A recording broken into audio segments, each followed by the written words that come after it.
विदर्भामध्ये भाजपने मोठी मुसंडी मारलेली आहे आणि आज जे आकडे आपल्याला निकालाचे पाहायला मिळतात यामध्ये विदर्भामध्ये भाजपने घेतलेल्या या आघाडीचे परिणाम म्हणावा लागेल। आपल्यासोबत भाजपचे नेते आणि माजी मंत्री परिणय फुके आहे। कशा प्रकारे बघता, अपेक्षित होता हा निकाल? निश्चितच अपेक्षित होता, कारण यावेळेस मी आधी सांगितलं होतं की यावेळेस लाडकी बहिणींमध्ये फार मोठा उत्साह आहे, फार मोठ्या प्रमाणात सामान्य नागरिकांमध्ये फार मोठा उत्साह होता निवडणुकीच्या दरम्यान आणि म्हणून मला अपेक्षित होता। पण हा मला असं अपेक्षेपेक्षा जास्त यावेळेस आम्ही लीड घेतोय, सीटांवर आम्ही जिंकतोय। बरं, पूर्व विदर्भामध्ये ज्या 32 जागा आहे, काय चित्र आहे असं वाटतं तुम्हाला? 32 जागेवर किमान 26 ते 28 जागा आम्ही जिंकू आणि मी आधी सांगितलं होतं की 26 जागा जिंकू, पण आता मला असं वाटतं की 28 पर्यंत आम्ही जाऊ। बरं, नागपूर जिल्ह्यातल्या ज्या 12 जागा आहे, 12 जागाचं चित्र बघता साधारण 4 जागेवर काँग्रेस आणि 8 जागेवर आपल्याला महायुती दिसत आहे। 12 जागापैकी 10 जागेवर 100% भाजप जिंकणार। बरं, आणखी पश्चिम विदर्भाचं काय चित्र राहील? पश्चिम विदर्भातही आपण बघत तर ट्रेंड बघत आहे, सगळीकडे आपण निवडून येतच आहे आणि संपूर्ण महाराष्ट्राच्या जनतेने यावेळेस कोल भारतीय जनता पार्टी आणि महाविकास आघाडी महायुतीला दिलेला आहे आणि निश्चितच हा आशीर्वाद मला वाटतं पूर्ण शेवट निकालापर्यंत असाच राहणार आहे। बरं, काय वाटते कितीपर्यंत जाल तुम्ही, कितीपर्यंत मदल जाईल असं वाटते महायुतीची?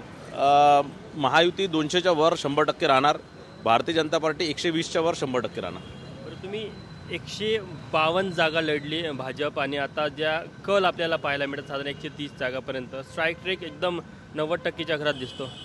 निश्चितच यावेळेस स्ट्राईक रेट भाजप आणि महायुतीचा सगळ्यांचाच चांगला राहिलेला आहे। भाजपनी तर यावेळेस कमाल केलेला आहे आणि लाडक्या बहिणींचा आशीर्वाद आम्हाला नक्कीच आहे। काय वाटते मग, महिलांचा मतांचा तो टक्का सरासरी 5%ने वाढला होता आणि त्याचा एक परिणाम वाटतो तुम्हाला? निश्चितच याचा चांगला परिणाम महिलांचं, मी तुम्हाला आधीपासून सांगत होतो की लाडली बहीण योजनेच्या माध्यमातून आणि अनेक महिलांसाठी जे योजना केल्या त्याकरता महिलांचा यावेळेस कल भारतीय जनता पार्टीकडे जास्त होता।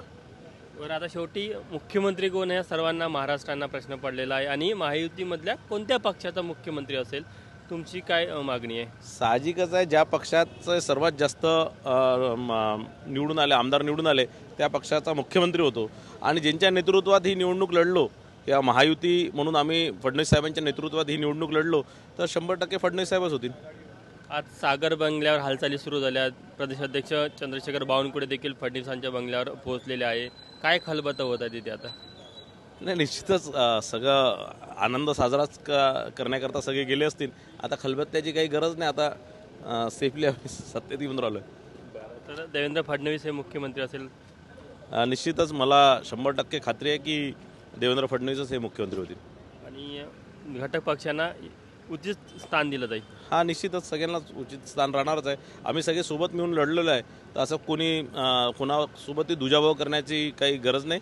सगळे आम्ही तिन्ही पक्ष सोबत लढले, तिन्ही पक्ष पुढचे 5 वर्ष ताकदीने सोबत राहून ताकदीने या महाराष्ट्राला विकासाकडे पुढे आणखीन वाटचाल करू। आपण बघू शकतो की परिणय फुके आहे, त्यांनी सांगितलं की जो मुख्यमंत्री पदाचा चेहरा आहे भाजपचा ते देवेंद्र फडणवीस असणार आहे, कारण की सर्वात जास्त जागा या भाजपने जिंकल्या, त्यामुळे साहजिकच देवेंद्र फडणवीस यांच्या नेतृत्वात निवडणूक झाली तर तेच मुख्यमंत्री होईल। त्यामुळे निश्चित आता सर्वांचं लक्ष महायुतीत सत्ता आल्यानंतर मुख्यमंत्री कोण आणि उपमुख्यमंत्री कोण याकडे असणार आहे। कॅमेरामॅन व्यंकटेश नायडूसह तुषार कोहळे, एबीपी माझा, नागपूर। एबीपी माझा, उघडा डोळे बघा नीट।